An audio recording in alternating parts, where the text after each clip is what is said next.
అందరికీ నమస్కారం. నేను మీ నాగార్జున రెడ్డి. ప్రస్తుతం ఏపీలో చంద్రబాబు ముఖ్యమంత్రి అయిన తర్వాత గత 2 సంవత్సరాలుగా రైతుల పరిస్థితి ఆగమ్య గోచరంగా మారింది. ఎందుకంటే రైతు పండించిన ప్రతి పంట గిట్టుబాటు ధర లేక, పండిన పంటకు మార్కెట్ లేక తక్కువ రేటుకే అమ్ముకునే పరిస్థితి ఏర్పడింది. మరి రైతు అప్పుల్లో కూరుకుపోవడం కూడా జరిగింది. మరి రైతే రాజు, రైతే దేశానికి వెన్నెముక అని ఒకప్పటి మాట. నేడు రైతు పరిస్థితి నడ్డి విరిగి పెరిగిపోయే పరిస్థితి ఏర్పడింది. ఎందుకంటే ఎరువుల పరిస్థితి చూస్తే గతంలో ఎన్నడూ లేని విధంగా గత సంవత్సరం రైతులు బ్లాకులో పెట్టి యూరియా, డిఏపి కొనడం, ఇప్పుడు రైతులకు సంబంధించి యూరియా మరి అదే ఫాస్ఫేట్, డిఏపి, ఫాస్ఫేట్ ఈ దొరకాలంటే అగ్రికల్చర్ ఆఫీసర్తో రాయించుకొని పోతేనే షాపుల్లో ఈ రోజు ఇవ్వడం జరుగుతూ ఉంది. అవి కూడా ఆన్లైన్ లో ఉన్నటువంటి భూములకు మాత్రమే అందుతా ఉంది. చాలా భూములు 22A కింద పడడం, వాళ్ళకు ఆన్లైన్ లో కాకపోవడం, మరి పైరు వేస్తామంటే పైరుకు వేసేదానికి డిఏపి గాని, ఫాస్ఫేట్ గాని, యూరియా గాని ఏది కూడా దొరక్కపోవడం, మరి ఇవన్నీ కూడా గతంలో ఎన్నడూ చూడలే. మరి ఈ రోజు రైతు పరిస్థితి చూస్తే చాలా దారుణమైనటువంటి పరిస్థితి ఉంది. చంద్రబాబు గారు ఎలక్షన్లకు ముందు అన్నదాత సుఖీభవ అని చెప్పి ప్రతి రైతుకు పంటలు వేసే ముందే కేంద్ర ప్రభుత్వ నిధులతో కాకుండా, కేంద్రం ఇచ్చేది కాకుండా మేము ప్రతి సంవత్సరము ప్రతి రైతుకు 20,000 రూపాయలు ఇస్తామని చెప్పి చెప్పడం జరిగింది.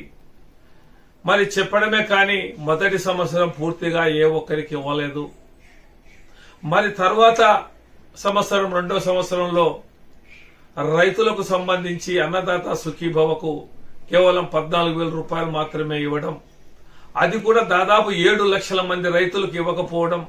ఎందుకంటే భార్య అంటే భర్త చనిపోతే భార్య పేరుతో ఎక్కినను అటువంటి దాంట్లోకి ఇవ్వడంలా, కొన్ని భూములు 22A కింద పడ్డము, ఇలా చాలా రకాలుగా 7 లక్షల మంది రైతులకు ఎగనామం పెట్టడం కూడా జరిగింది. మరి ఈ ప్రభుత్వం వచ్చిన ఈ 2 సంవత్సరాల్లో కొత్తగా ఏ ఒక్క రైతును కూడా ఇంక్లూడ్ చేయకుండా గతంలో ఉన్నటువంటి వాళ్ళకే చేయడం జరిగింది. ఇప్పుడు ప్రస్తుతం ఆన్లైన్ లో ఎక్కినటువంటి రైతులకు ఏ ఒక్కరికి కూడా మరి అన్నదాత సుఖీభవ అనేది లేకుండా పోయింది. మరి అదే విధంగా ఇన్పుట్ సబ్సిడీ అయితేనేమి, మళ్ళీ పంటల బీమా, ఉచిత బీమా అయితేనేమి, ఇవి ఇస్తానని చెప్పేసి దానికి కూడా తిలోదకాలు పెట్టడం కూడా జరిగింది. మరి గత ప్రభుత్వంలో జగన్మోహన్ రెడ్డి గారు రైతులకు సంబంధించి రైతు భరోసా కేంద్రాల ద్వారా మరి ఆయన మనందరికీ కూడా, రైతులందరికీ కూడా రైతు భరోసా ద్వారా సూచనలు, సలహాలు, మందులు, ఎరువులు ఇవ్వడమే కాక ఏ పంట అయితే గిట్టుబాటు ధర లేదో దానికి కూడా రైతు భరోసా కేంద్రాల ద్వారా కొనుగోలు చేయడం కూడా జరుగుతూ ఉండేది. మరి ఈనాటి పరిస్థితి చూస్తే ఇదే విధంగా కొనసాగితే రైతులు క్రాప్ హాలిడే ప్రకటించే పరిస్థితి ఉంది. ఎందుకంటే పంట వేయాలనుకున్నా కూడా వేసిన పంట సక్రమంగా వస్తుందా లేదా, గత సంవత్సరం తీరా కోతలు కోసేటప్పుడు భారీ వర్షాలతో అంతా వరి అంతా పడిపోయి కులిపోవడం జరిగింది.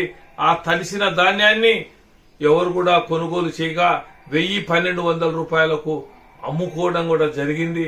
దానివల్ల కూడా రైతులు అప్పుల పాలు కావడం కూడా జరిగింది. మరి రైతు భరోసా ద్వారా గత ప్రభుత్వం జగనన్న చెప్పిన మాట ప్రకారం 13,500 రూపాయల డబ్బులు రైతుల అకౌంట్లలో పడుతూ ఉండేది.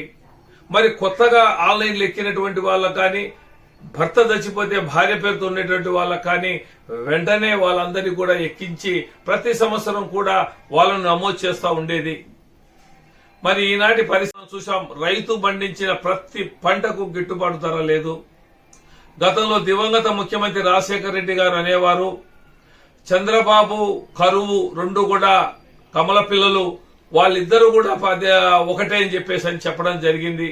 చెప్పడమే కాదు, గతంలో 3 సంవత్సరాలు ఆయన 3 దఫాలుగా ముఖ్యమంత్రిగా పనిచేయడం చేసినప్పుడు గాని ఇప్పుడు గాని ఎప్పుడు కూడా కరువే వస్తా ఉంది.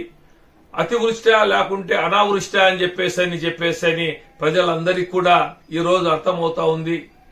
జగన్మోహన్ రెడ్డి గారు ఉన్నప్పుడు ఈ 5 ఏళ్లు రైతులకు సంబంధించి రైతే రాజుగా వెలగడం జరిగింది. కానీ ఆ పరిస్థితి ఈనాడు లేదు. కాబట్టేసి రైతులకు ఖచ్చితంగా ఈ ప్రభుత్వం చెప్పిన మాట ప్రకారం రైతులకు గిట్టుబాటు ధర ప్రకటించాలి. ఎరువులు సక్రమంగా గతంలో మామూలుగా షాపుల్లో దొరికే విధంగా చేయండి.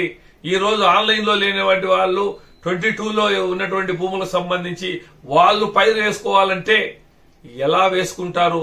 యూరియా ఫాస్ఫేట్ లేకపోతే ఒక్కసారి గమనించండి అధికారులు, ప్రభుత్వం కూడా గమనించి ఖచ్చితంగా రైతు అనే వారి అందరికి కూడా ఖచ్చితంగా ఎరువుల పరిస్థితి చాలా దారుణంగా ఉంది ఆంధ్రప్రదేశ్ లో. దానిపైన ఖచ్చితంగా చేస్తేనే రైతు పైరు పండించుకొని మరి సుఖంగా సంతోషంతో ఉంటాడు. కానీ ఆ పరిస్థితి ఈ ప్రభుత్వంలో కనిపించడం లేదు.